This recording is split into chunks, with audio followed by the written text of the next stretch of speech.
حق نواز صاحب راته یو بله خبره وکړه د ویلیج کونسل د طرف نه هغه هلکان چې کوم د نهم او د لسم پیپرې ورکړي د هغوی رزلټ چې راشي نو د هغوی اډورټایزمنټ یعنې ځای په ځای د هغوی فلیکسونه لګولم او هغې خرچه او پلس هغوی دپاره د انکریجمنټ او د حوصله افزایي او د ډاډ او د ستاینې پروګرام به هم ویل کېږي نو هغوی دپاره ډېر زیات د ویلیج کونسل ټول دپاره ډېر زیات کلیپینګ وکړئ ډېره ستاینه کوو ډېره مننه یې کوو د داسې هلکانو د حوصله افزایي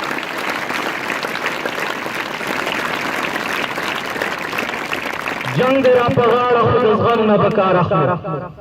جنگ دې را په غاړه خو د زغم نه به کار اخلو او هر قدم چې اخلو نو د دم نه به کار اخلو او ګټه به زموږ وي حوصله وکړئ ملګرو خو شرط به پکې دا وي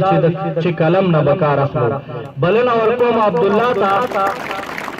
چې راشي او مزاحیه شعرونه ستاسو مخکې وړاندې کړي او نظم دی پکې زموږ د سکول استاد بشیر احمد صاحب لیکلی مزاحیه شاعري ده ستاسو د خندا دپاره ستاسو د شونډو د مسکا دپاره عبدالله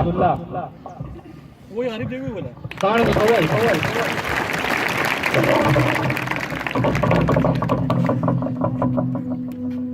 سمو د پس مې یو اشنا ولیدو سمو د پس مې یو اشنا ولیدو ورته مې وی عجیبه شی ښکاري هغه وی ولې راته نیغ نیغ ګوري د نادیدو خلکو بچی ښکاري ما وی د کوټ او د پتلون او د کلین شی ونه اشنا نه زنانه او نه سړی ښکاري چې ستا په سټ کې دې ټای ته ګورم چې ستا په سټ کې دې ټای ته ګورم د بازارو کې تګې سپی ښکاري تاکې یو نښه د پښتون نه وینم تاکہ یو نخ د پښتون نه وینم بیا دلته رانشي پردی ښکاري تا د خپل پلار پټکي لته ورکړه تا د خپل پلار پټکي لته ورکړه ځکه په سترګو کې مې ازغې ښکاري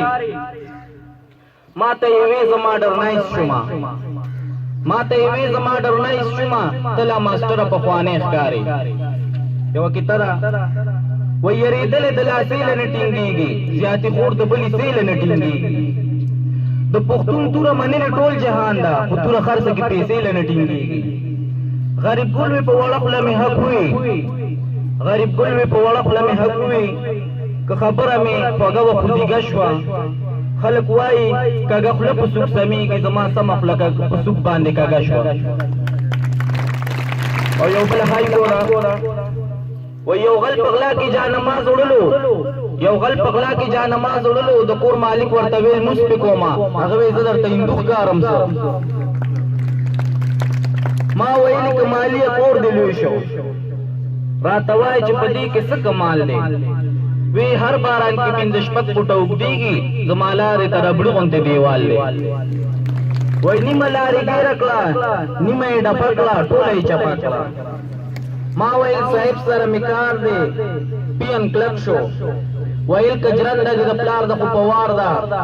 چې مې موټې ورته تود کړو نو مسکې شو ویلې ورځه په صاحب باندې تلوار ده ما ویل زه خو د پتلو راتلو رنځور کړم کار مې نه کېږي په ما خوږېږي نه وی چې دغسې پتلو راتلو به مړ شي ته چې هسې ځې راځې ټوخېږي نه د پکی سوچ می ورکولو بجلی ونیولم د پکی سوچ می ورکولو